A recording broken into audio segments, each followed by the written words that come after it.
Imaginez un monde où la transplantation d'organes ne veut pas dire attente interminable et désespoir certain. Eh bien, à l'heure actuelle, il y a plus de 100 000 patients sur la liste d'attente en Amérique du Nord seulement. Il n'y a tout simplement pas assez de donneurs pour le nombre de receveurs. Et même lorsqu'on trouve un donneur compatible, il y a encore des défis au niveau du rejet immunitaire ou même des défis logistiques comme la distance géographique ou le timing entre le donneur et le receveur. C'est pourquoi, encore en 2025, il y a seulement 10 à 20 des patients sur la liste d'attente qui vont obtenir la greffe qu'ils ont besoin. Si je vous disais qu'on était capable de créer des organes directement en laboratoire à partir des cellules du patient, on ne serait plus obligé de se fier sur le nombre de donneurs et on éliminerait le risque de rejet. Eh bien, c'est la promesse de la médecine régénérative. Et c'est également pourquoi, au cours des 4 dernières années, nous avons développé une technologie révolutionnaire chez Regenxbio Biotechnologies.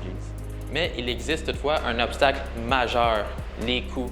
L'absence d'automatisation fait en sorte que la fabrication d'un foie coûte environ 4 à 9 millions de dollars. Si on veut changer cette situation, il faut absolument réduire les coûts de manière drastique. C'est pourquoi j'ai fait équipe avec une équipe d'étudiants en génie afin d'automatiser l'ensemble du processus de fabrication pour rendre la vision de Regenxbio Biotechnologies une réalité. Notre équipe a eu l'occasion de travailler sur le développement du bioréacteur au cours de la dernière année et demie. Ça a été un super beau défi pour l'équipe puisqu'on n'avait pas beaucoup de connaissances en biologie. On a notamment eu des enjeux de stérilité pour l'équipement à utiliser et également des enjeux de s'assurer d'avoir une machine qui est fiable, robuste et automatisée. Pour concevoir la machine, on s'est basé sur le fait qu'on doit reproduire l'environnement du corps humain. On doit donc contrôler la température, le pH, ainsi que le niveau de dioxygène présent dans l'environnement. Sur de longues périodes, grâce à ces éléments, les cellules pourront grandir, se multiplier, former des tissus et éventuellement des organes. Pour y arriver, notre équipe composée de 7 étudiants répartis en génie robotique, mécanique et électrique ont mis plus que 4500 heures sur le projet.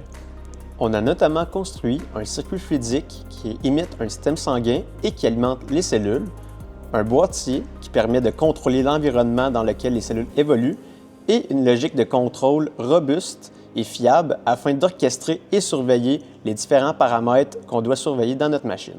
D'ici à ce qu'on se voit à Méga Génial, notre équipe aura franchi une grande étape, soit de faire une première culture.